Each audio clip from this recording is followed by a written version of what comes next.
بسم اللہ الرحمن الرحیم۔ معزز سامعین کرام، السلام علیکم ورحمۃ اللہ وبرکاتہ۔ آپ کی خدمت میں حالات حاضرہ کے عنوان سے حاضر ہوئے ہیں اور انشاءاللہ خطے کی بدلتی ہوئی صورتحال کے حوالے سے آپ کو آگاہ بھی کریں گے اور مختصر سا تجزیہ بھی کریں گے۔ سب سے پہلی خبر جو آپ کی خدمت میں ہم نے بیان کرنی ہے وہ ہے اسرائیل و فلسطین کے حوالے سے کہ اسرائیلی فورسز کی بربریت، اسرائیلی فورسز کا ظلم فلسطین کے نیت عوام پر جاری ہے اور مزید اس کے اندر شدت آ گئی ہے۔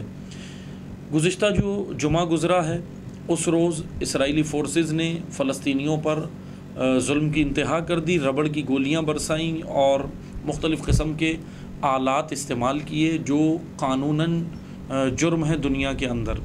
بہرحال اسرائیلی فورسز نے یہ خطرناک کام کیا ہے اور جو ہے وہ مسلمانوں کے اوپر وہاں پر ظلم جاری ہے، لیکن الحمدللہ پھر بھی فلسطینی مسلمانوں کی استقامت کو سلام ہے کہ انہوں نے پھر بھی جمعے کا اجتماع بھرپور انداز سے منایا، بھرپور انداز سے کیا اور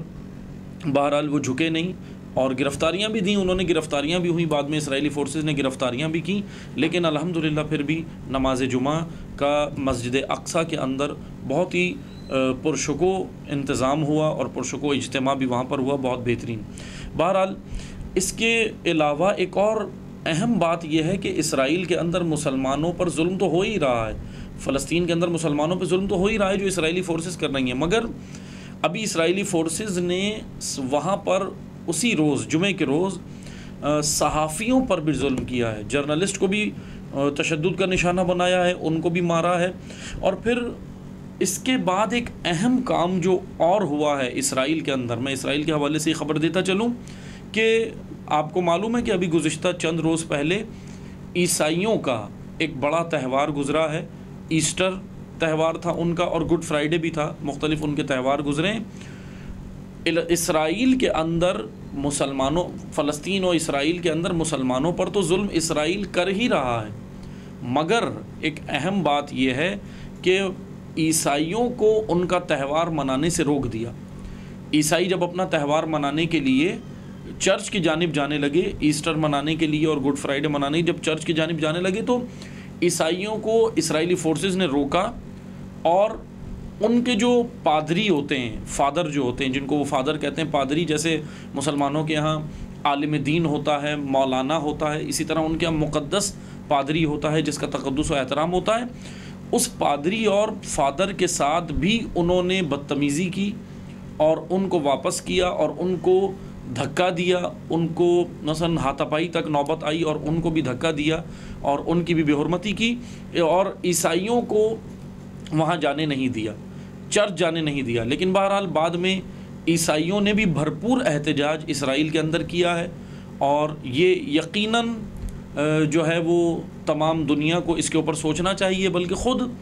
عیسائیوں کو سوچنا چاہیے، جو عیسائی اسرائیل کو سپورٹ کرتے ہیں، اس کی حمایت کرتے ہیں، انہیں سوچنا چاہیے کہ یہ اسرائیل اب مسلمانوں کے بعد اب یہ عیسائیوں کے اوپر بھی ظلم و تشدد کر رہا ہے۔ جیسا کہ ہم نے پہلے بھی آپ کی خدمت میں بیان کیا تھا کہ اسرائیل نے اپنا ہدف اپنی پارلیمنٹ کے اوپر لکھا ہوا ہے، میں کئی ویڈیو میں آپ کی خدمت میں بیان کر چکا ہوں کہ عبرانی زبان میں انہوں نے اپنا ہدف اپنی پارلیمنٹ کے اوپر لکھا ہوا ہے کہ اے اسرائیل تیری سرحدیں نیل سے فرات تک ہیں،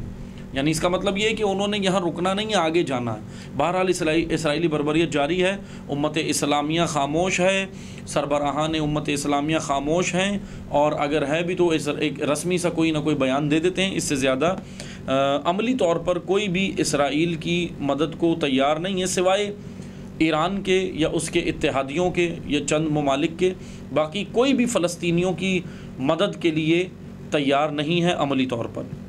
دوسری جانب آپ کو خبر دیتے چلیں کہ امریکہ نے ایران کو ایک پیشکش کی، آپ کو یاد ہوگا جنوری 2020 میں ایرانی کمانڈر سپاہ پاسداران انقلاب کے القدس بریگیڈ کے سربراہ شہید جنرل قاسم سلیمانی، جن کو جنوری 2020 کے اندر امریکہ نے شہید کر دیا تھا عراق کے اندر، شہید قاسم سلیمانی کی شہادت کے بعد ایران نے اعلان کیا تھا ریونج کا، انتقام سخت، جس کو عنوان دیا گیا تھا کہ ہم انتقام لیں گے، انتقام سخت لیں گے، اور اس کے بعد ایران نے کارروائیاں بھی کافی کی امریکہ کے اوپر، امریکی چھاؤنیوں کے اوپر، امریکی بیسز کے اوپر، اسرائیلی بیسز کے اوپر کئی اس نے کارروائیاں بھی کی ہیں، لیکن ابھی بھی ایران کا یہ کہنا ہے کہ ریونج جاری رہے گا، انتقام سخت ابھی ختم نہیں ہوا۔ بہرحال یہ وہ مدعا تھا، اس پر امریکہ نے ایران کو پیشکش کی ہے اور ایران کو یہ کہا کہ اگر آپ نے جو قسم کھائی ہوئی ہے، امریکی انتظامیہ نے، امریکی وزراء نے، امریکی اسٹیبلشمنٹ نے ایران کو یہ پیشکش کی اور بیان دیا کہ آپ نے جو قسم کھائی ہوئی ہے قاسم سلیمانی کی شہادت کا بدلہ لینے کی، اگر وہ آپ قسم چھوڑ دیں۔ ابھی آپ یہ دیکھیں کہ امریکہ جو ہے وہ اس کی حیثیت کیا ہے، امریکہ کتنا طاقتور ہے۔ آپ دیکھ لیں کہ ایک سینکشنز والے ملک کے سامنے بھی امریکہ کی یہ حالت ہے۔ جو لوگ امریکہ کو سپر پاور سمجھتے ہیں، دیکھ لیں اس کی حالت کیا ہے کہ ایران کو کہہ رہا ہے کہ آپ قاسم سلیمانی کا جو ریونج، انتقام کی جو بات کر رہے ہیں، آپ وہ چھوڑ دیں تو ہم آپ کے اوپر سے پابندیاں ہٹا لیں گے۔ بہت ساری پابندیاں، کئی ساری پابندیاں امریکہ کہہ رہا ہے کہ ہم آفر کی ہے باقاعدہ ایران کو کہ ہم بہت ساری پابندیاں آپ کے اوپر سے ختم کر دیں گے، لیکن واقعاً سامنے سے ایران کا جو جواب امریکہ کو آیا وہ یقیناً کربلائی جواب ہے، حسینی جواب ہے اور بہترین جواب ہے۔ ایران نے امریکہ کی یہ آفر ٹھکرا دی اور کہا کہ یاد رکھو، ہم شہید جنرل قاسم سلیمانی کا ریونج اور انتقام تو بالکل نہیں چھوڑیں گے، وہ تو جاری رہے گا، اور تمہاری پابندیوں سے ہمیں کوئی فرق نہیں پڑتا۔ اب تم پابندی لگاؤ یا نہ لگاؤ، ہمیں کوئی پرواہ نہیں ہے، کیونکہ 42 سالوں سے ایک ملک پابندیاں جھیل رہا ہے، 42-40 سالوں سے جو ملک پابندیاں جھیل رہا ہے، یقیناً وہ جو ہے وہ اس کے اندر نکھر گئے ہیں، اور نکھر کر الحمدللہ وہ اب جو ہے وہ استقامت کے ساتھ پوری دنیا کے اندر جو ہے وہ اپنی یہ انقلاب جو ایران میں ہے اس کی طاقت پوری دنیا کے اندر نظر آ رہی ہے۔ بہرحال امریکہ کی اس آفر کو ایران نے ٹھکرا دیا ہے۔ ایک اور خبر آپ کو دیں، آپ حالیہ واقعات دیکھ رہے ہیں کہ پاکستان کے اندر سیاسی کشمکش ہے جو چل رہی ہے۔ ایک جماعت نے یہ اعلان کیا کہ ہم امریکی مداخلت کا اعلان کیا ہوا ہے، اور اس جماعت کے جو ہے وہ جلسے جلوس اور ریلیاں اور مختلف قسم میں جو ہے وہ پورے ملک کے اندر جاری ہیں، مختلف شہروں میں، پاکستان کے بڑے شہروں میں۔ لیکن جو مقتدر طبقہ اس وقت، جو حالیہ مقتدر طبقہ ہے، یعنی جو حکومت ہے پاکستان کی اس وقت، جو چند مہینوں کے لیے آئی ہے، کہا تو یہی جا رہا ہے کہ چند مہینوں کے لیے آئی ہے، اس کے بعد الیکشن ہونے، اس حکومت نے ابھی گزشتہ چند دن پہلے، آپ سب کو یہ خبر تو معلوم ہے، میں بس اس کے اوپر تھوڑا سا مختصر سا تجزیہ کروں گا کہ آپ نے خبر تو معلوم ہے کہ وزیر اعظم پاکستان شہباز شریف صاحب نے اور جو ہے وہ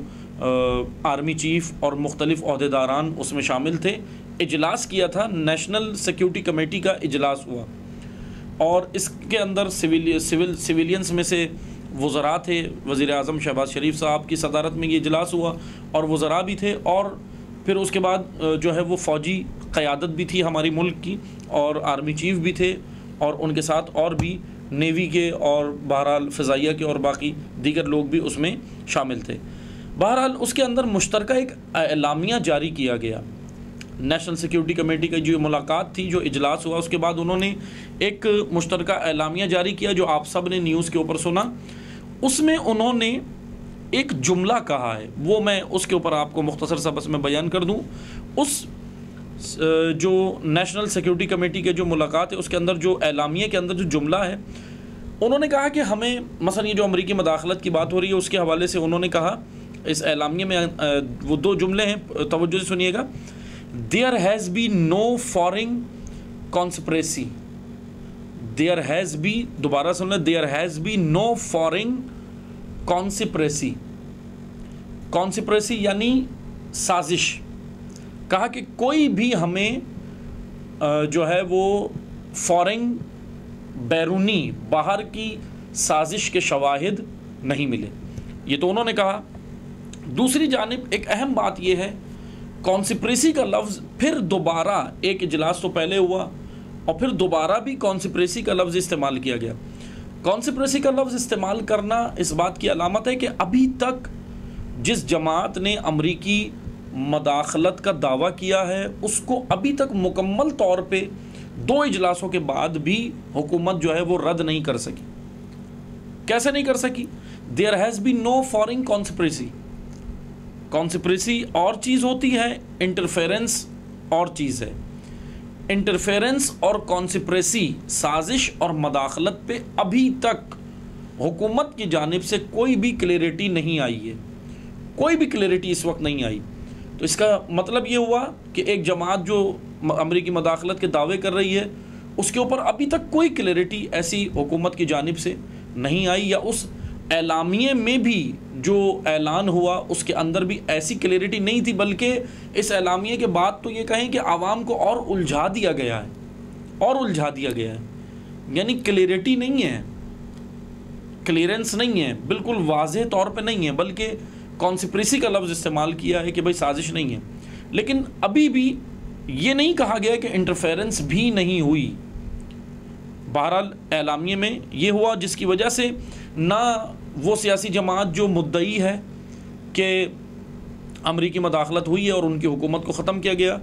اس کی نہ کمپین کے اوپر کوئی کھل کے بات کی گئی، نہ جو وہ الزام لگا رہی ہے نہ اس کے اوپر کھل کے کہا گیا کہ نہیں جی ایسا نہیں اور بالکل بات ہی ختم ہے، کوئی مداخلت، اس طرح کے اس اعلامیے کے اندر بات نہیں ہوئی۔ بہرحال ویسے تو وزراء کے بیان آپ کو ملیں گے، ٹی وی کے اوپر ملیں گے، اخبارات کے اندر ملیں گے، سب جگہ وہ بیٹھ کر سوشل میڈیا پہ ملیں گے، ان کے ٹویٹر اکاؤنٹس کے اوپر ملیں گے آپ کو، وہ تو ٹھیک ہے اپنے طور پہ تو وہ بیانات دے رہے ہیں، لیکن اعلامیہ اصل جو ہے وہ اہمیت رکھتا ہے، اعلامیے کے اندر ابھی تک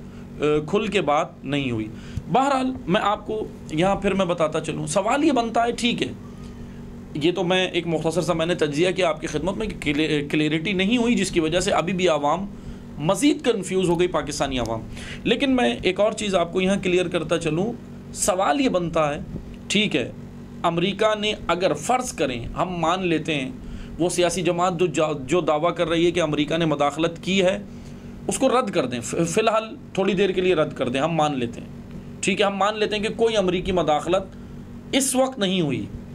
حالیہ دور میں نہیں ہوئی، فی الحال ہم مان رہے ہیں کس بات پہ کہ جیسے اگر کہا جا رہا ہے کہ نہیں جی کوئی مداخلت نہیں ہے، کوئی سازش نہیں ہے، کچھ نہیں ہے، تو ٹھیک ہے مان لیتے ہیں، لیکن سوال یہ بنتا ہے کہ کیا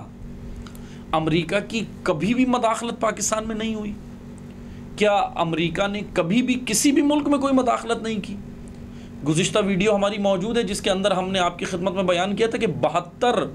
72 مرتبہ امریکہ نے مختلف ممالک کے اندر جو ہے وہ انٹرفیرنس کی ہے، کانسپریسی بھی کی ہے، انٹرفیرنس بھی کی ہے، اور بہت ساری جگہوں پہ امریکہ کامیاب ہوا، 26 جگہوں پہ تقریباً کامیاب ہوا حکومتیں گرانے میں اور اپنے مثلا من پسند لوگوں کو اقتدار میں لانے میں۔ اور ہاں امریکہ نے ایک اور سازش یا ایک اور امریکہ کی اسٹریٹجی ایک اور رہی ہے، تاریخ ہے یہ تو آپ سب جانتے ہیں، اور وہ تاریخ یہ ہے کہ امریکہ کی ایک اور حکمت عملی یا اسٹریٹجی یہ رہی کہ امریکہ نے بعض لوگوں کو تو خود استعمال کیا، عراق کے اندر کیا، باقی دیگر جگہوں پہ لیبیا کے اندر کیا، اور مختلف ممالک کے اندر امریکہ نے اپنے من پسند لوگوں کو پہلے بٹھایا، اقتدار میں استعمال کیا، اور استعمال کرنے کے بعد خود ہی ان کو لٹکایا بھی ہے، یہ بھی ایک تاریخ ہے امریکہ کی۔ سوال یہ بنتا ہے کہ کیا امریکہ نے کبھی پاکستان میں مداخلت نہیں کی؟ پاکستان میں مداخلت اگر نہیں کی تو تاریخ پاکستان سے ہم آگاہ نہیں ہیں کہ پاکستان میں کتنی مداخلت امریکہ کی ہوئی ہے۔ جنرل مشرف کے دور میں چلے جائیں پیچھے، پاکستان میں نہ کہ صرف مداخلت، پاکستان کی سالمیت، پاکستان کی جو ہے وہ خود ارادیت کو امریکہ نے اپنے پاؤں تلے روندا ہے۔ سوال یہ بنتا ہے کہ اب مداخلت نہیں ہوئی۔ آج تائیوان کو باقاعدہ اس وقت تائیوان میں امریکہ نے اپنے فوجی ٹریننگ کے کیمپ قائم کر دیے ہیں، فوجوں کو اتار دیا ہے تائیوان میں۔ تائیوان کی حالت امریکہ یوکرین والی کرنے والا ہے، جیسے یوکرین کی کروا دی ہے تائیوان کو بھی اکسا کر لا رہا ہے چائنا کے مقابلے میں، اپنی باقاعدہ فوجی کیمپ وہاں پر بنا دیے۔ ایک طرف یہ ہوا، دوسری طرف سولومون آئرلینڈ جو آسٹریلیا کے قریب ہے، وہاں پہ چائنا نے معاہدہ کر لیا، ادھر اپنی فورسز اتاری اور معاہدہ کیا، تو ادھر آسٹریلیا کو بچانے کے لیے، کیونکہ آسٹریلیا اتحادی ہے امریکہ کا، آسٹریلیا کو بچانے کے لیے امریکہ برہم ہو گیا اور پوری دنیا میں شور کر دیا امریکہ نے کہ چائنا خلاف ورزی کر رہا ہے۔ کس بات کی خلاف ورزی کر رہا ہے؟ کہ سولومون آئرلینڈ میں معاہدے کر رہا ہے اور اپنی فورس اتار رہا ہے۔ سوال یہ بنتا ہے چائنا وہاں خلاف ورزی کر رہا ہے، تائیوان کے اندر امریکہ کیا کر رہا ہے؟